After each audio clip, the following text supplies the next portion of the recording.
Hey everyone, thanks for joining me today.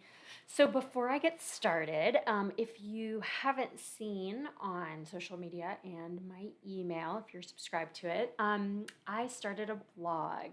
So, it's just an addition to what I'm already doing. So, every week I give you the podcast episode and then I post some things here and there on social media, Facebook, Instagram, LinkedIn.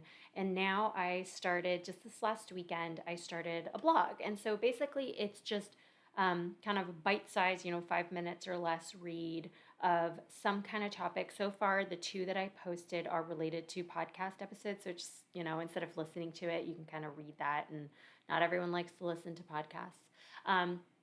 But my plan, it's not going to be as set and structured as like a weekly podcast episode. It's just going to be kind of whenever I throw one up there. But some of them are going to be related to the episodes, and some of them are just going to be random topics that I want to write about.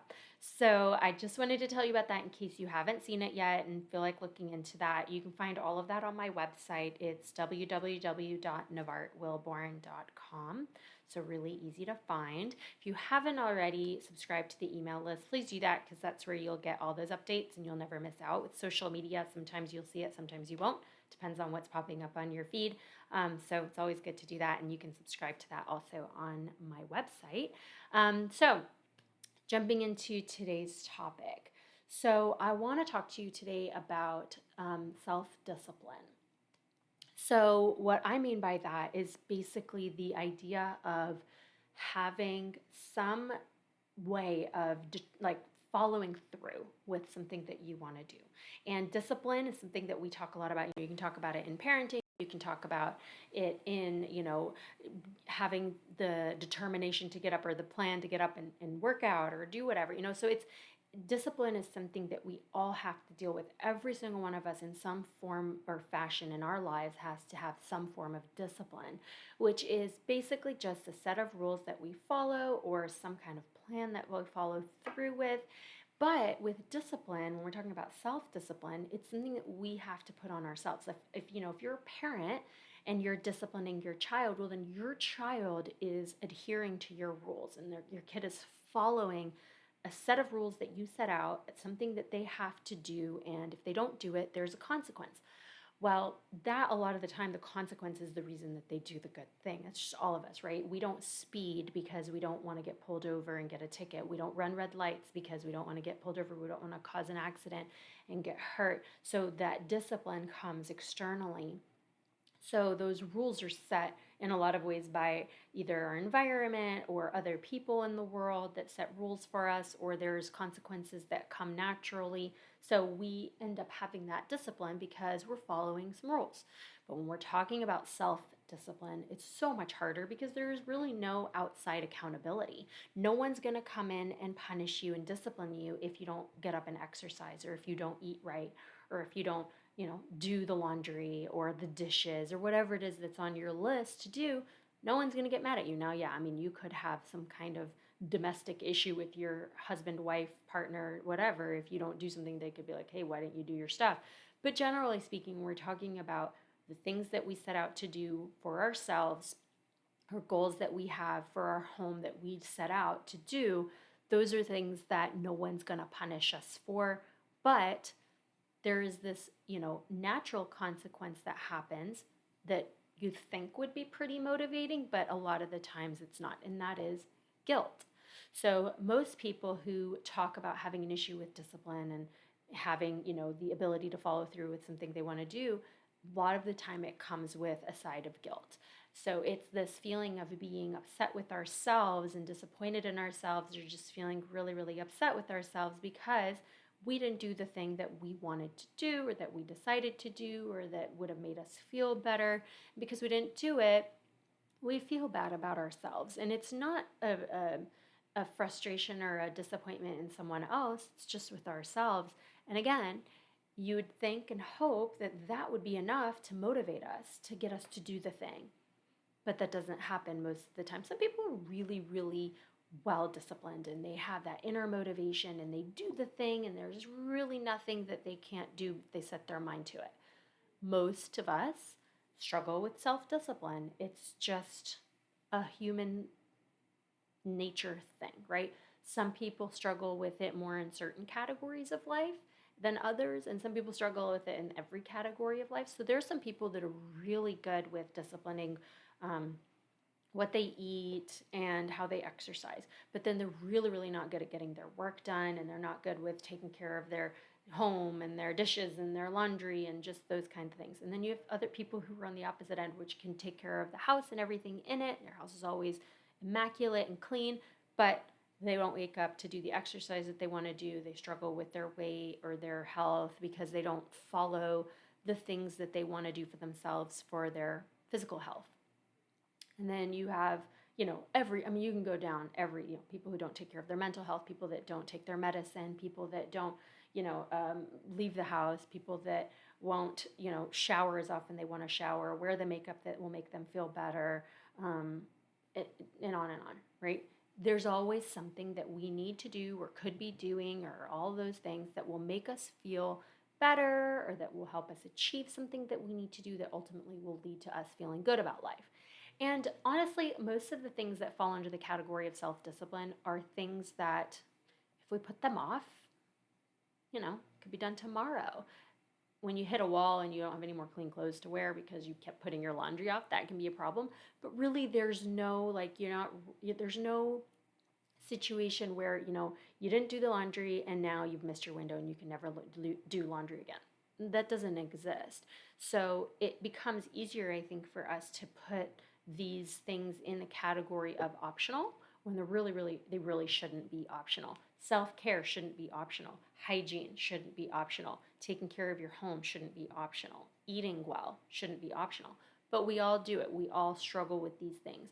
And so I think all of us at some point can relate to an issue that we have not had self-discipline in, and most likely it leads to some negative feeling about ourselves. It's an internal negative feeling. There's no one to blame, right? And so the reason I bring this to you is because it's really, really common. And a lot of people that I work with who struggle with some kind of negative feeling about themselves, whether it's anxiety or depression, so much of the time, at least one aspect of it is because of self-discipline. Now, it could be a chemical reason for depression, but then on top of that is the lack of motivation or a lack of self-discipline that leads to depression being made worse or the anxiety being made worse or just that negative feeling, negative self-esteem or self-worth. And there's some people whose depression and anxiety is 100% because of the lack of discipline, the lack of motivation. And there is no chemical aspect to it. It's just kind of brought on by not making good choices in life that leads to guilt, that leads to disappointment, that leads to feeling really bad about ourselves, and that just kind of, it perpetuates that cycle, right? If you feel bad, if you don't do something and then you feel bad about yourself, well, then you continue to feel bad about yourself, and then you don't do it because you feel so bad about yourself. And now it's this big thing that you need to do. You don't know how to take it on. It feels a little overwhelming because now you have piles of laundry or dishes, or you have way too much weight to lose or whatever because you weren't able to motivate yourself to do it or discipline yourself to do it, that now it's this bigger thing. You don't know how to do it, and now your depression or anxiety is even worse, and then it just becomes this thing that you don't feel like you can ever tackle, and it just keeps going, right? So I'm giving you these kind of day-to-day examples like laundry, dishes, weight, because those are the things that I mostly am thinking about. Like, I don't want you to sit here and consider, you can, but I'm not talking about bigger issues like career goals and things like that. Those are important, but I'm talking more about the day-to-day stuff that most of us can relate to. On some level, every one of you or every one of us has something today that we wanted to do or planned on doing, didn't do, and we kind of feel yucky about it. Some more than others. Some people are having rocking days and they're really not struggling with anything. Most of us have something that's like, I didn't wake up early enough to work out, or I didn't eat as healthy, or I snacked on something I shouldn't have snacked on and now I feel bad about it. Or, I meant to call that doctor to schedule this appointment and now the office is closed. I waited too long. It's another day that's gonna go by that I didn't do it. It's just these day-to-day tasks that if we don't take them and apply them in a way that is structured and organized and planned, then they're just these things that continue to get swept and kind of forgotten, and they just don't happen. So what do we do with that? First of all, admitting that it's an issue that you have, I think, is really helpful, because then it's really good to separate out why we struggle. So if someone comes to me and they're like, hey, I'm having a lot of issues with anxiety. Okay, well, let's break that down. So when we break it down and we figure out, okay, what's going on in your relationships and your health and your work and your children, let's look at all the aspects of your life. And if you can look at your life and recognize that part of your issue with anxiety, for example, is because you have these things that you do not do for yourself or for your home or for your family, and they are your responsibility, or they are your kind of necessities that you have to do for yourself. If you don't do them, then you will feel bad, and that guilt can lead to other feelings, maybe anxiety, maybe just feeling like you are just grumpy around your family, or feeling insecure about your role because you didn't do enough for the whatever. All of those things that then lead to this maybe aspect of your anxiety. Well, you have to be mindful or aware of the fact that that is a reality if that's your situation. So I think a lot of people, when they think of anxiety or depression, they think, well, I'm going to have to figure out how to help this mental health aspect. But to me, you got to break down the basics. What is causing every day, what is causing you to feel a little bit bad or a lot bad about your basic life? And if we can kind of determine that all those things are fine, then we level up and we look at maybe deeper issues related to chemical functioning and what could be causing anxiety or depression. But most people that I work with, I think we're able to really, if we can tackle those basic things, it ends up being such a big chunk of the anxiety or depression that is presented. And I'm not talking about like super intense major depressive disorder or, things PTSD. I'm just talking about like your basic anxiety or your basic feelings of being a little depressed. Those things a lot of the time can be alleviated in large part, if not all, not always all, but in a large part, can be alleviated by having more control over self-discipline, over the things that we need to do to take care of ourselves or to do our basic tasks. But it's amazing how many people struggle with those basic tasks. And it could be because they're overwhelmed with all of the things and all the tasks kind of amount to a lot. Or it can just be a matter of, lack of self-esteem or confidence in one part of life, and then it just spills over to where you feel like, well, if I can't even do the dishes, you might just hate the dishes, but if I can't even do the dishes, then how am I supposed to tackle the laundry and the mopping and the dusting and exercising and the eating right? And so it just becomes this kind of, you overgeneralize the things that you struggle with, and before you know it, you're struggling with everything.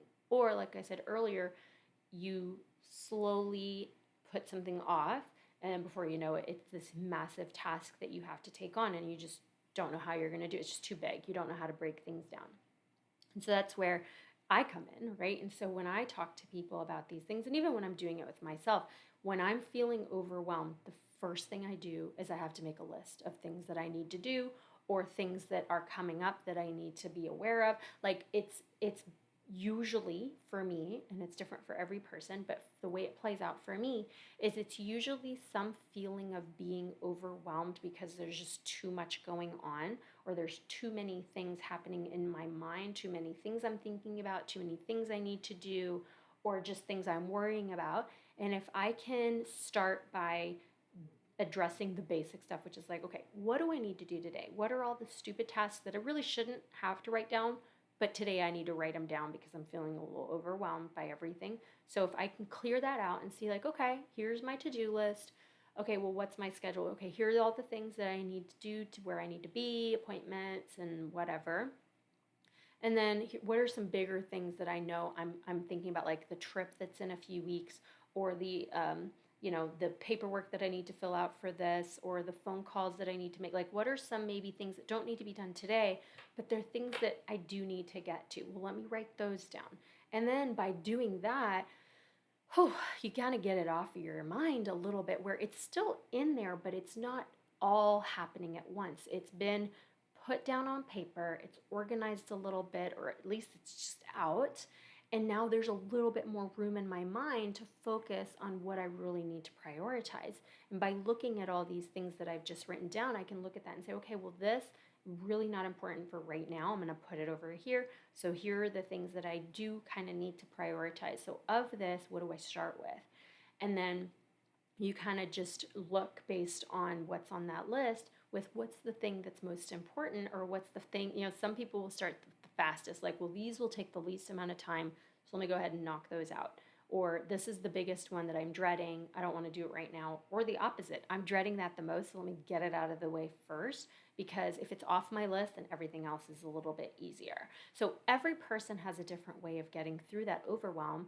You have to figure out what that is. Some people know themselves and they know, this is how I function. If I do it this way, I'll do well. I just haven't really taken the time to take those steps. So I can, me as a therapist, or sometimes as a friend or a family member, my goal is just, okay, well, what do you need to do first? So I help you organize all of the overwhelm.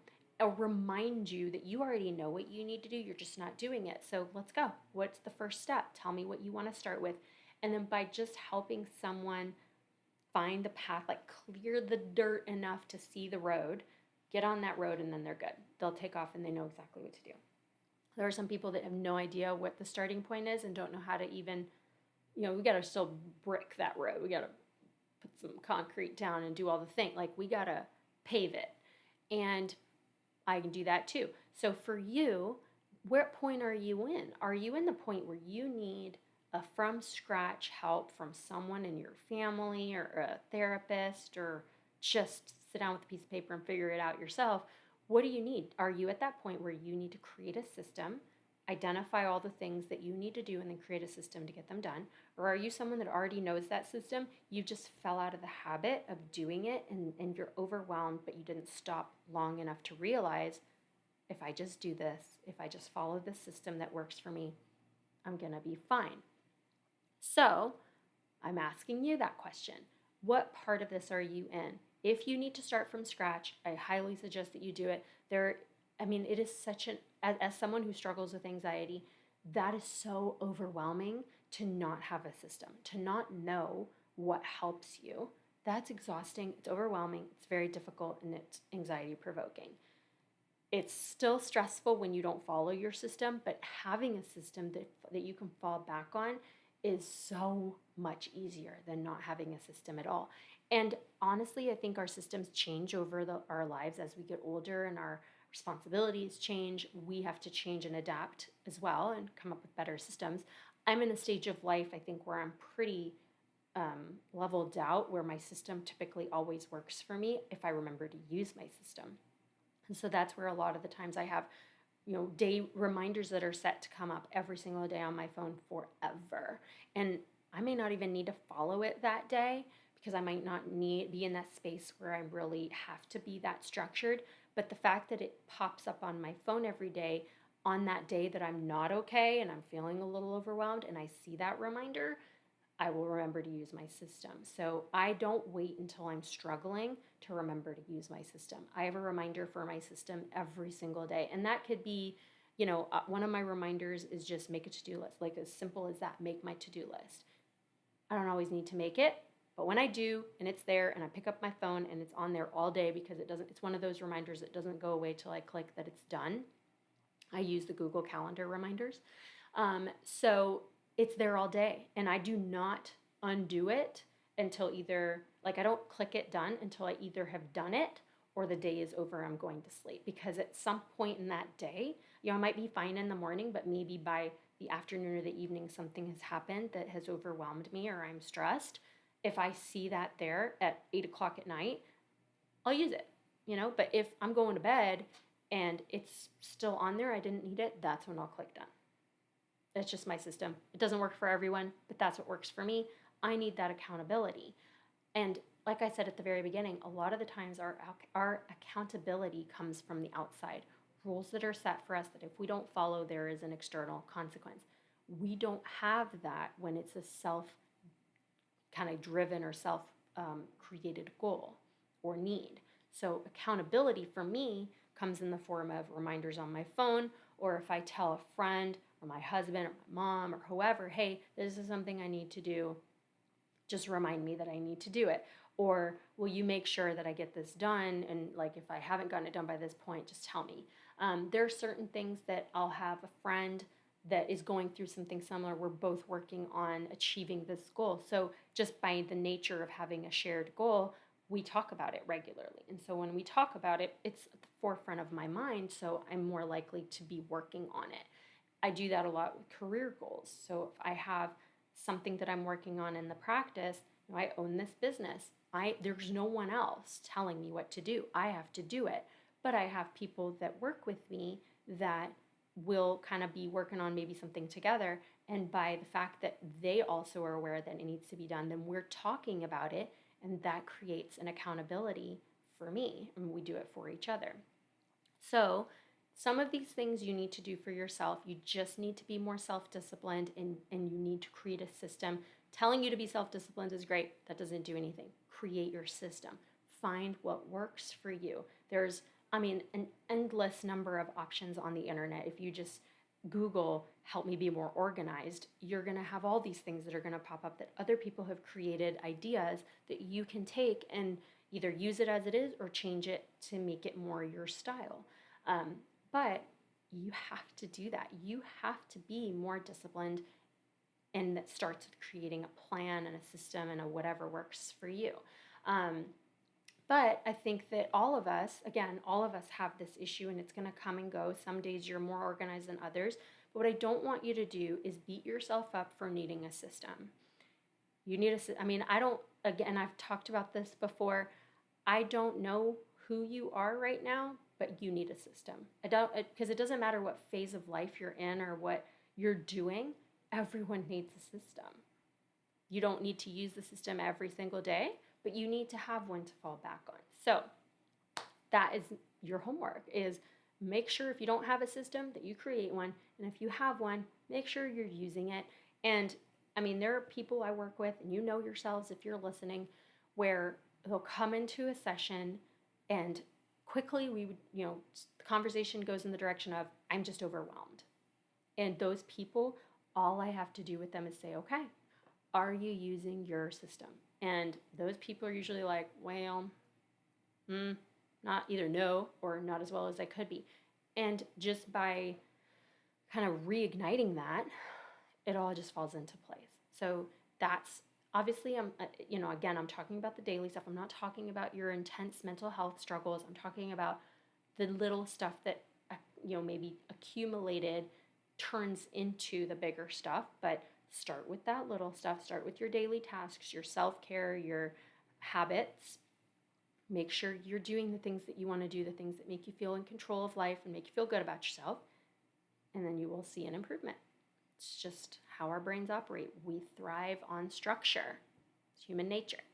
So with that, I will end. I hope that you have a great rest of your day. Don't forget to check out my blog on my website, navartwilborn.com. You'll find all the podcast episodes and everything on there too. And I'll talk to you next time. All right, bye.